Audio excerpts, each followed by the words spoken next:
Hey there, it's Kate, and good afternoon on a Wednesday. I'm popping in today because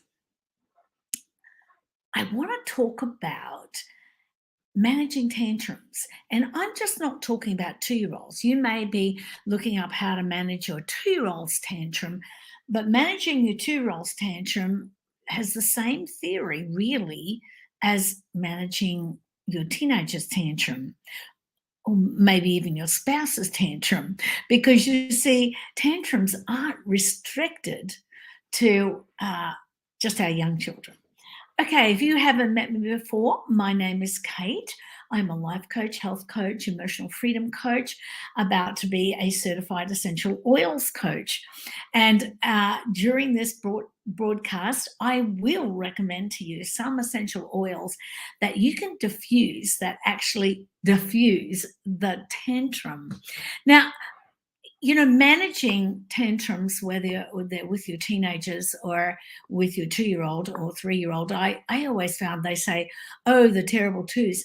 I always found 3 was a little bit more challenging because they suddenly come into their own and they start to push sort of buttons that you maybe didn't know. And after having 12 children of my own, some from my heart and some from my womb, and also about 50 foster kids. I think I know about a few tantrums. I think I've dealt with a few. In fact, with 19-year-olds, I'm still occasionally dealing with one or two. But it's crucial to actually stay sane here. It's crucial to not have knee jerk reactions in this situation.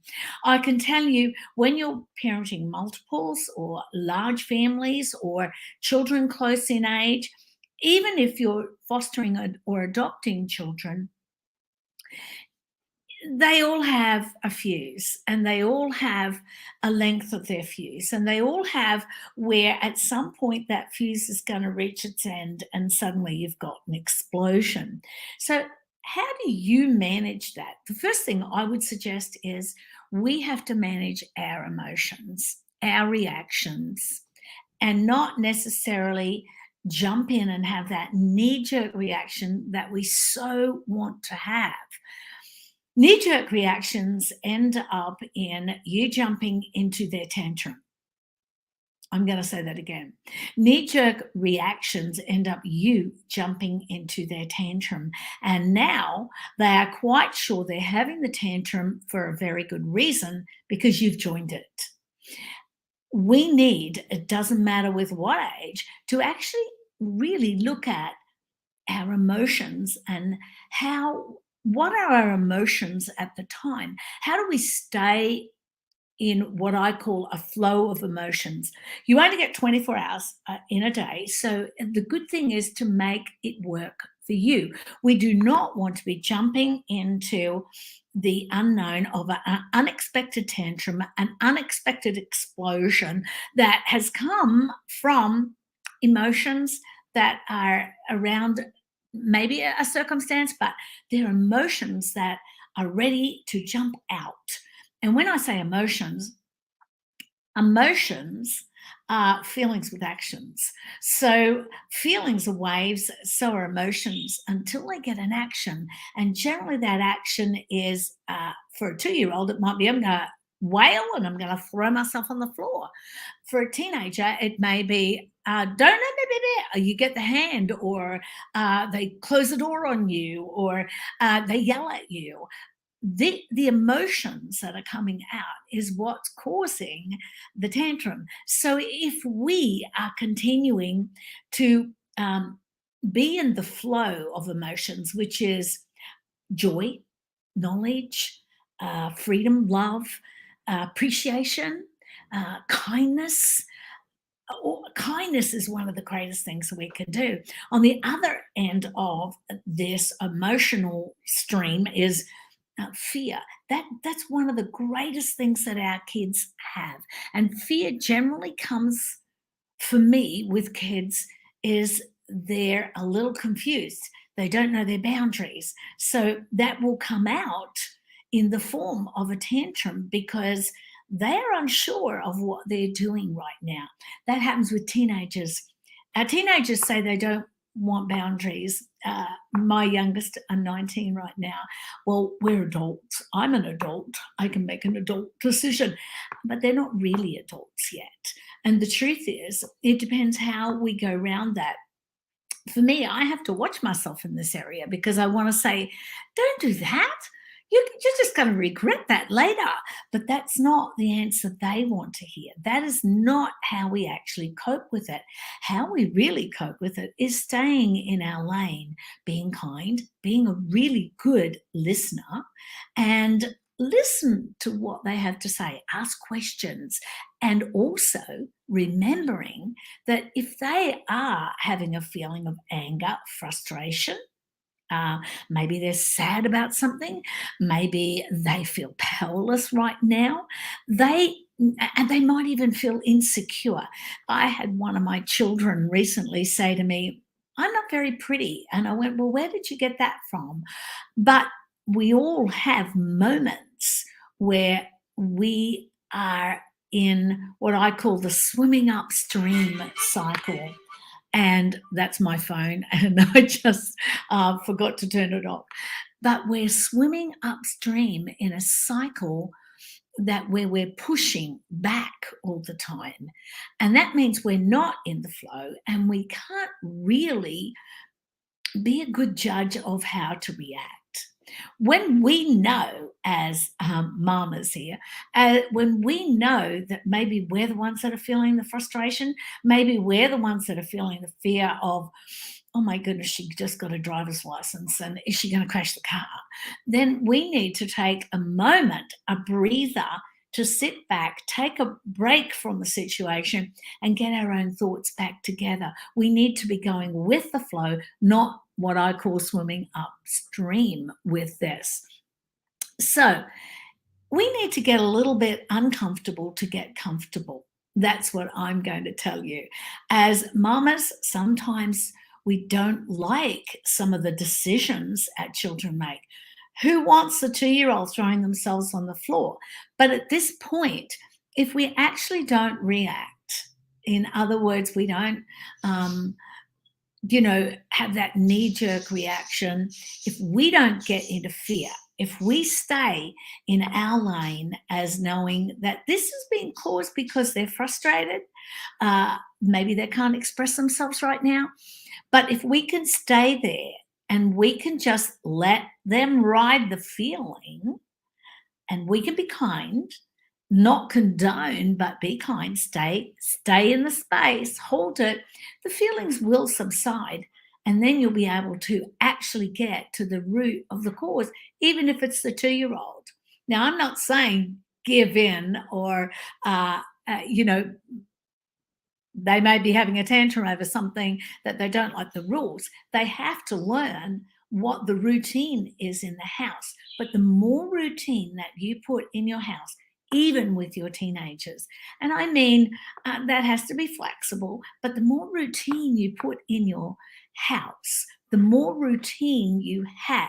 So your child is not feeling like what's coming next, the less tantrums you'll have, the less pushback you'll have, and the happier you'll be. And let's face it, if mama ain't happy, nobody's happy. So, what I'm suggesting is learn to recognize your own stumbling blocks as you go along. Learn to recognize how did that tantrum come out of that blue? I can tell you that when I became a foster adoptive mum, and I can tell you my first children were identical twin boys. They were 20 months old, and I thought they were fabulous. I mean, they just sat on the couch and they sat for about 10 days until they woke up. And then I was being torn. I was running around the house trying to control this, and I had to get myself together. I had to realize there needed to be a structure and there needed to be a routine where they felt happy. When I realized, put a gate here, put a gate there, leave all their toys in this area, and I needed to start watching. I needed to have my eye there. And luckily for the teaching that I got as a foster adoptive parent, I learned to preempt those tantrums. I learned to be watching to see what was going to happen next. That doesn't mean that you have to sit there like, and not do anything else. I wrote my first book amongst the peanut butter on the stool in the kitchen watching the kids.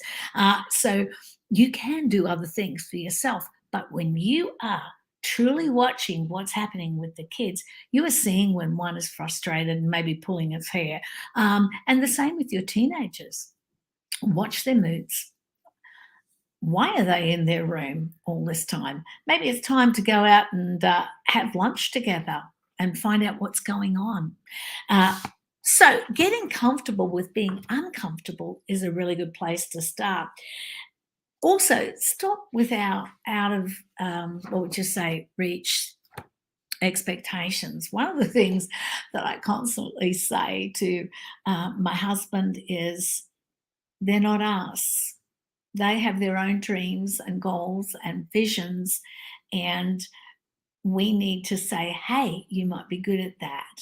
We need to not say, hey, if you do that, I did that and I fell down. Maybe they're not going to fall down. It is allowing them to dream, allowing them to pick and choose, allowing them that enough, just that enough rope so that they can work out what's good for them and what isn't good for them.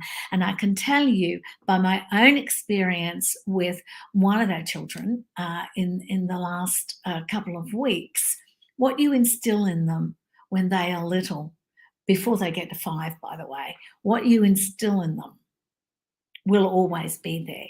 That will be their foundation. That is what they'll come back to. My kids, when we went to church, what I do know is that they didn't go to Sunday school. They sat at my feet in church. They coloured, they did whatever they had to learn to have manners and behave. And that wasn't with threats or anything. That was me being mama, giving them things, knowing that, hey, this one's 3, this one's 5, this one's 7. They're not always going to be able to hang it together. That was my job, to give them the skills. But the truth is, they were there, they sat, they saw, they grew up seeing. They grew up not being threatened. They did not grow up being punished if they didn't go to church. They grew up in the right principles of watching us play out in front of them. And I can tell you, you can tell them what to do all they like, but they are going to do what you do. They are not going to do what you say. So I can tell you that came to fruition this week. That came to fruition. I saw the very ground, the foundation of what we had instilled in a child as a small child, a very small child, come out when, quite frankly, they were the ones that needed the guidance and they knew where to go and get it. So I'm not going to hang on too much longer today, but I did just want to jump in and talk to you about managing not only your emotions, but your kids, watching and knowing when that explosion is going to happen. So I'm going to continue this sort of series over the next little bit. And I got a new book that is in me at the moment called Parenting the Melting Pot. And that won't be out for some time, but it's something that I'm working on. If you want to know more, please contact me, like this on YouTube. I'm always open to have a coffee chat, and of course, that is always on me. And we can do that virtually. 15 minutes of my time could be 15 minutes of gold for you. So, okay, I am going to say goodbye for today, and I will probably see you Friday. Bye for now.